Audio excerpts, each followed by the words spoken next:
welcome to Cooking with Kyra. I'm Kyra and this is my daughter Ellie. Hi. Today we're going to be making St. Patrick's Day Cocoa Bombs. But first we'll read our story. How to Catch a Leprechaun by Adam Wallace.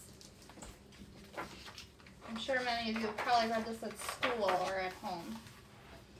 The night is dark, the streets are quiet. St. Patrick's Day is near. I tap my hammer so you'll know the leprechaun is here. I'll pull out all your laces, put glitter in your hair, and when you walk around you'll see my gold coins everywhere. You'll never catch me in your trap, but yes, I'll make a scene. I'll turn the whole place upside down. Your toilet will be green.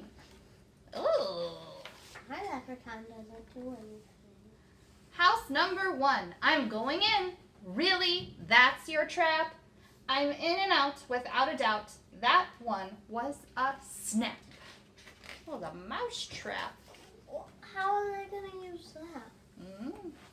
And now I think it's getting worse. A shoebox on a stick. I'll dance a jig and still escape. We leprechauns are quick. Another house, I fixed your shoes. They really were quite smelly. P.U. I'll eat the nuts you left as bait and leave with a full belly. Now you're talking. Look at this. It's dandelion tea. But I'm too speedy for your trap. This tea is mine for free. I know you want my pot of gold. That iron cage was clever. But I've been alive 200 years. You won't catch me, ever. You caught the kid. Ha, ha, ha, ha, ha, ha, ha. Now you're getting fancy, but I'll escape with twinkle toes. It's a fancy pansy dancy. It seems to me an engineer has helped with this design. Too bad this little leprechaun is going to be just fine. He's smart. Get out of everything. That looks like a Rube Goldberg machine to catch him. Your entire house is one big trap, from the ceiling to the floor. Nice try indeed, but soon enough I'll stroll right out the door. It says totally safe place for leprechauns. What do you think? Nah. The leprechaun be gone 3,000 gave me quite a scare.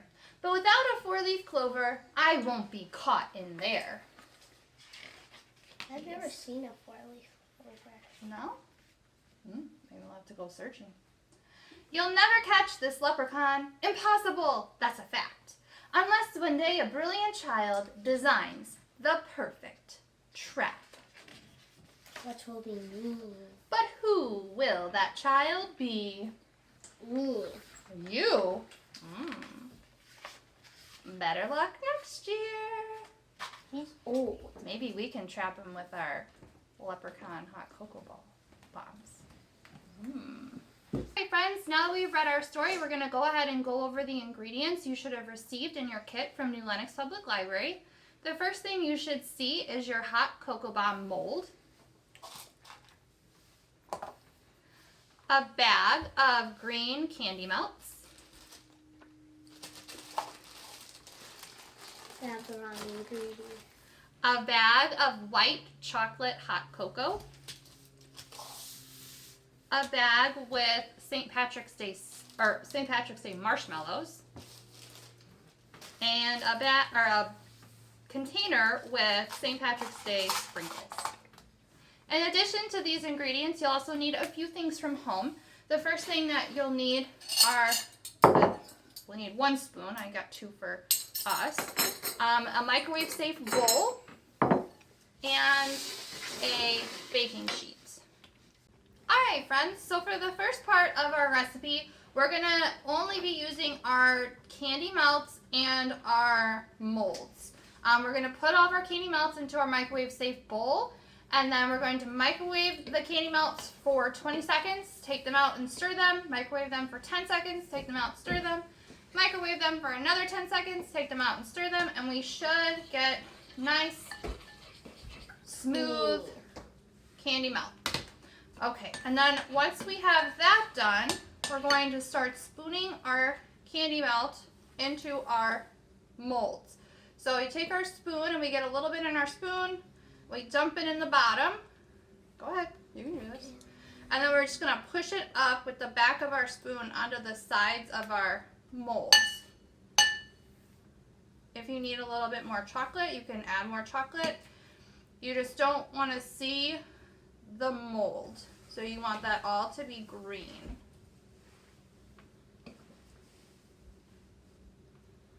You want to start pushing it up.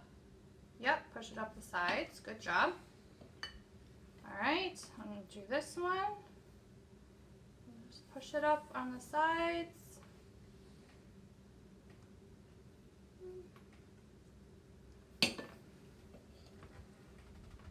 And all right. Once we have that mold coated pretty well, we're going to pop the tray. We're going to put it on the tray and we're going to pop the tray into the freezer for about 10 minutes and let them harden so that we can work with them again. Good job. Nice. Then we just have to do the other side too. So we're going to put these in the freezer for 10 minutes and then we'll be back to fill them up. All right, friends, welcome back. So I just popped our molds out of the freezer and they're ready to come out. So what we're going to do is we're going to very gently kind of break the mold off of the chocolate sphere and just pop them out. It's alright if they got a little bit on the edge. You can kind of break that off if you want. If you don't have to.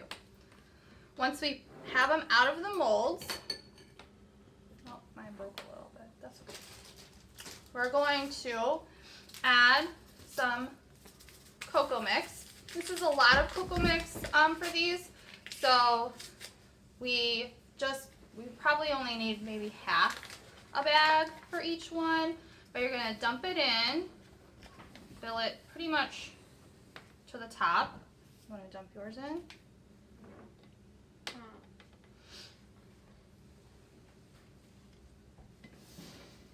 And then once we have it in there, we'll add one marshmallow. Because these are big marshmallows, so I'm going to choose the star marshmallow. Was that enough? A little bit more. And then we're going to take our top and get a little bit of extra That's enough. chocolate. Yeah, that's good. And then we're going to just meet them together. See, mine has a little hole in it. That's okay. That happens. So I have my two parts together and I have a little hole, so I'm just going to take some of my extra chocolate and fill my hole up. You can just fill it up like that. And then I'm also going to take some chocolate and I'm going to just drizzle it a little on the top. My chocolate's kind of getting a little hard on me, but that's okay. I'm just going to make little drizzles on the top. And then I'm going to take my sprinkles and I'm going to dump them on the top so it makes it nice and pretty. Ooh. There we go. So there's mine. You got yours? Nice. Good job. Okay. And then you want to do a little drizzle. I know it's getting kind of hard, but that's okay. We could just put a little dab on the top. And then just sprinkle the sprinkles on over the tray. Good job. All right. Nicely done. So now that we have our bombs made, we're going to get our drink together. So you really should probably have a microwave safe mug. You can either use water or you can use milk, depending on your preference.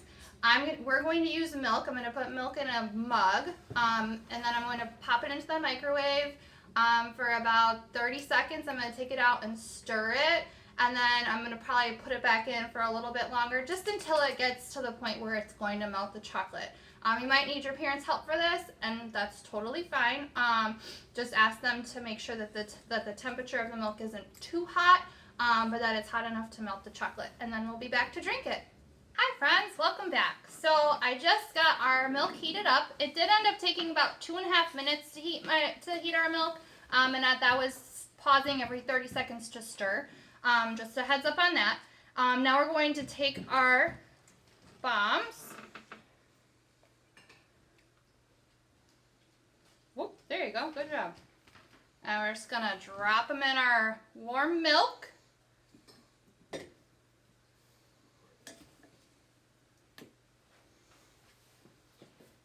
Stir them up.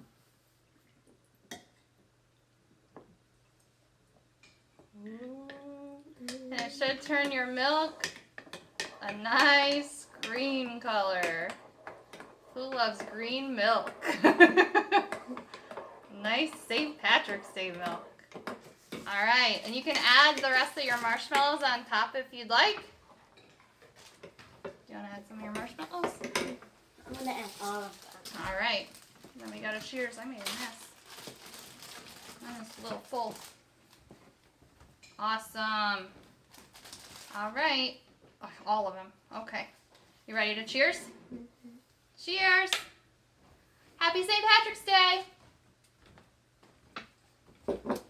Like and subscribe.